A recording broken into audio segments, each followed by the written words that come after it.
My name's Jantzen Orton, and this is my video assignment for psychology. From the interviews I've conducted, I learned a lot about how prevalent and common the misconceptions about psychology are. For example, 8 out of the 9 people I interviewed stated that we use roughly 10% of our brain. We've learned in psychology class that this is not true. After hearing these things, I kind of started to narrow down from the critical thinking supplement why these misconceptions are so common. And I think that the 10% misconception could be accredited to word of mouth. It must have got out there at one time that we only use 10% of our brain, and now that's become a common belief through word of mouth.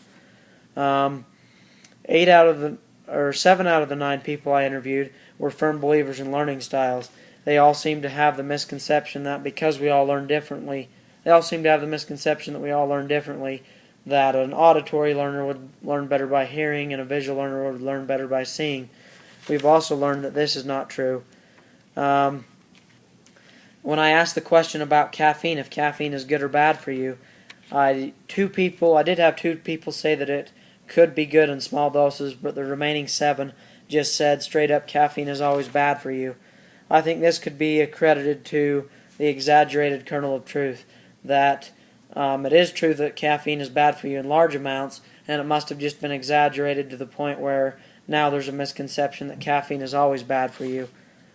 I only had one person openly oppose the idea that opposites attract. For the most part, the people just seem to agree that opposites attract because personalities complement each other and it gives you an opportunity to learn new things. I think this misconception could be accredited to the easy answer and the quick fix. It seems to be logical, but people have not all the way thought through the logic that opposites do not attract.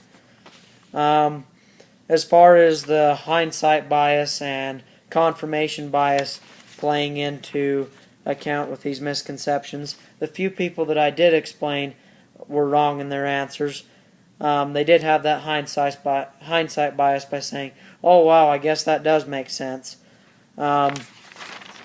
The confirmation bias, they seem to have that theory that, "Oh well, it confirms my idea because I've seen a visual learner learn better by seeing something." I think that people probably have these beliefs because of critical thinking errors. We seem to be more open to information at first, and we don't take the time to logically internalize it and take it into account. These misconceptions are very prevalent. I've learned this through my interview. Thanks.